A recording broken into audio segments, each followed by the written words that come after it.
है पुणे की, ये सारी इमेज मीडिया ने बनाई है।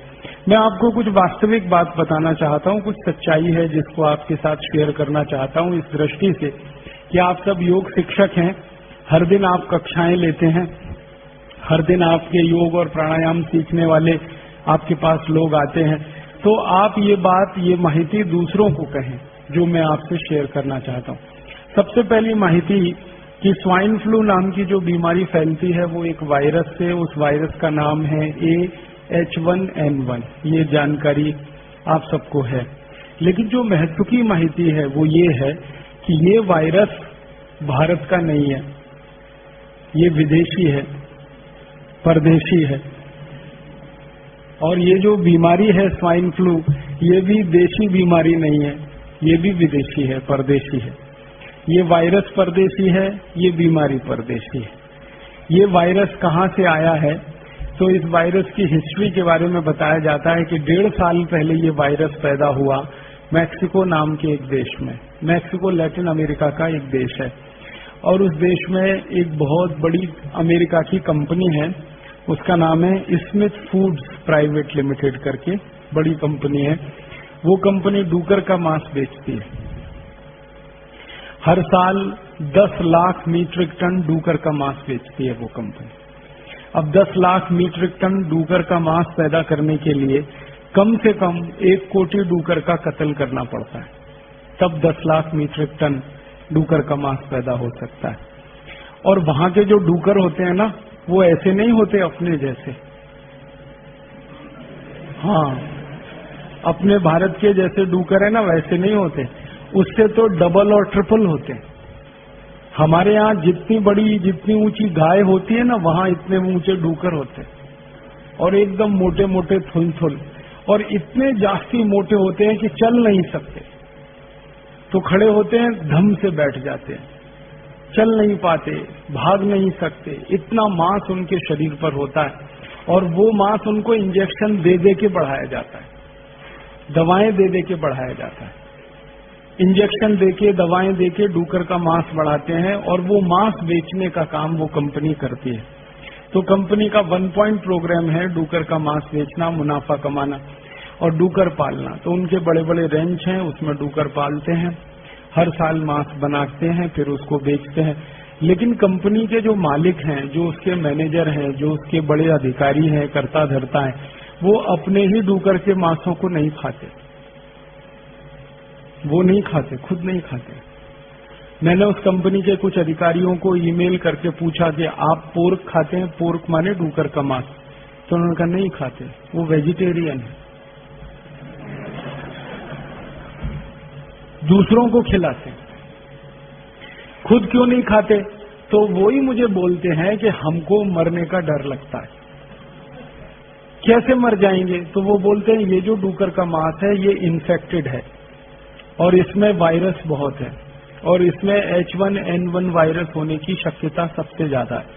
ये जो H1N1 वायरस है ये डूकर में ही जिंदा रहता है, तो वहां के डूकर में ये वायरस जिंदा रह सकता है। और 1.5 साल पहले ये वायरस वहां डिटेक्ट हुआ और जो लोगों ने डूकर के मांस खाने वाले लोग हैं, उनमें से करीब 2000 लोग उससे प्रभावित हुए और 146 अभी तक मर गए 1.5 साल में।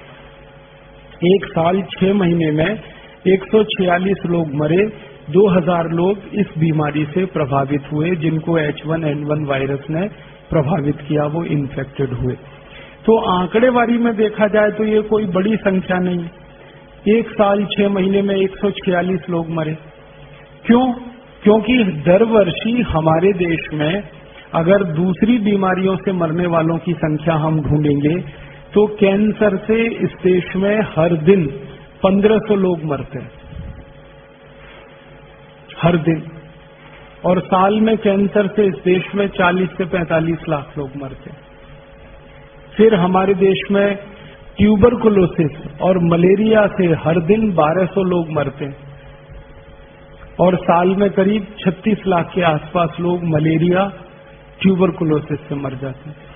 फिर हर दिन हमारे देश में 1000 लोग डायरिया और डिसेंट्री, हैजा और कॉलेरा से मरते हैं और साल में करीब करीब 35 लाख लोग डायरिया, डिसेंट्री, कॉलेरा से मर जाते हैं। फिर हमारे भारत में बहुत सारे बच्चे हैं, लाखों की संख्या में, जो हर दिन कुपोषण से मरते हैं, जिनके शरीर में शक्ति नहीं है, ताकत नहीं है, और ऐसे ही भूखे मर जाते हैं। पूरा पेट भर के उनको भोजन नहीं मिलता, दूध नहीं मिलता, उसमें मर जाते हैं। तो मरने वालों की संख्या तो बहुत है, कैंसर से मरने वालों की संख्या तो बहुत है, मलेरिया से मरने वालों की संख्या तो बहुत है, ट्यूबरकुलोसिस से मरने वालों की संख्या तो बहुत है, डायरिया, डिसेंट्री से मरने वालों की संख्या तो बहुत है, अनेक अनेक दूसरी बीमारियों से। लेकिन वो बीमारियों पर हमारे देश के न्यूज़पेपर में फ्रंट पेज पे खबर नहीं आती।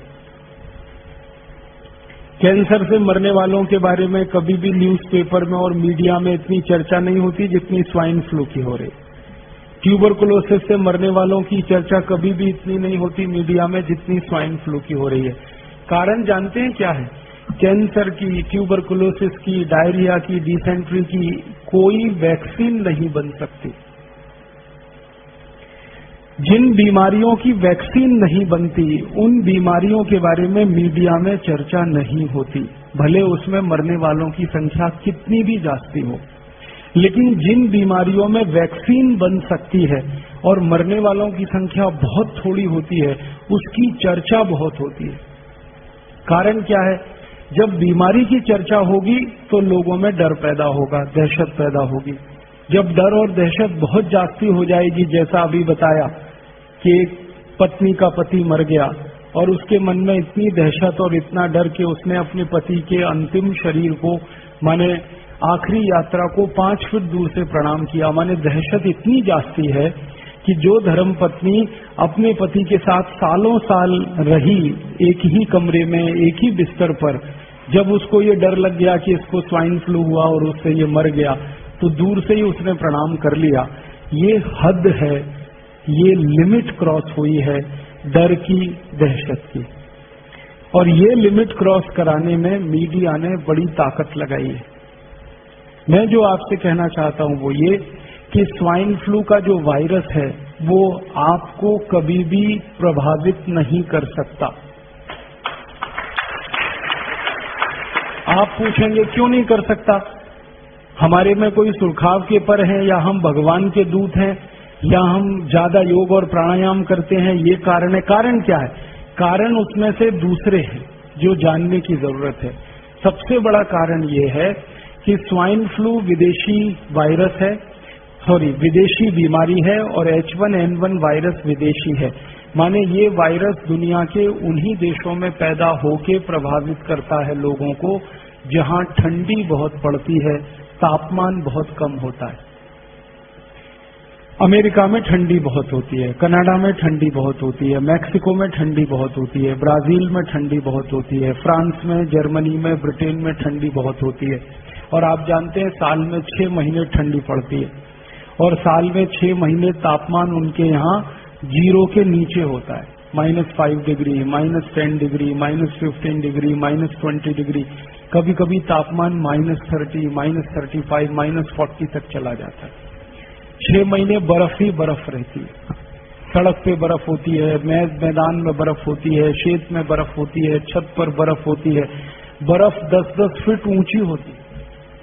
और यूरोप और अमेरिका में 6 महीने सरकार के सभी विभाग की ताकत इसी बात में खर्च होती है कि सड़क से बर्फ हटाना, खेत में से बर्फ हटाना, चलने लायक सड़क को बनाना, खेत को खेती लायक बनाना। तो जिन देशों में बर्फ पड़ती है, ठंडी बहुत होती है, तापमान 0 के नीचे चला जाता है, ऐसे देशों में तरह तरह के वायरस पैदा होते हैं। और जितनी ज्यादा ठंडी होती है उतने ज्यादा वायरस होते हैं। सामान्य रूप से दुनिया के जितने भी वायरस हैं उनको पैदा होकर जिंदा रहने के लिए कम से कम 27 डिग्री सेंटीग्रेड से नीचे का तापमान लगता है। और 27 डिग्री सेंटीग्रेड से नीचे का तापमान जो जो देशों में हो सकता है, उन्हीं देशों में सबसे ज्यादा वायरल और बैक्टीरियल इन्फेक्शन हुआ करते हैं। अब भारत के बारे में बात करें और पूना के बारे में बात करें। भारत में इस समय महीना चल रहा है सितंबर, माफ करिएगा अगस्त का महीना चल रहा है। अगस्त के पहले जुलाई था, जुलाई के पहले जून था, जून के पहले मई था, और मई के पहले अप्रैल, अप्रैल के पहले मार्च, मार्च में गुड़ी पड़वा से लेकर और दीपावली के दिन तक सामान्य तापमान जो होता है पूरे भारत देश में वो 34 डिग्री सेंटीग्रेड होता है, 35 डिग्री होता है, 36 डिग्री होता है। पुणे का आज का तापमान 33 डिग्री है, और अभी थोड़ी धूप ज्यादा हो जाए ना तो कल ये 35-36 डिग्री हो जाएगा। तो पुणे का न्यूनतम तापमान इस समय 34-35 डिग्री है। सारे देश का न्यूनतम तापमान इस समय 34-35 डिग्री है। 2 राज्यों को छोड़कर, हिमाचल प्रदेश, जम्मू कश्मीर और उत्तराखंड को छोड़कर पूरे देश के 28 राज्यों का सामान्य तापमान 34-35 डिग्री है। इस तापमान में कोई भी वायरस जिंदा नहीं रह सकता, मर जाता है।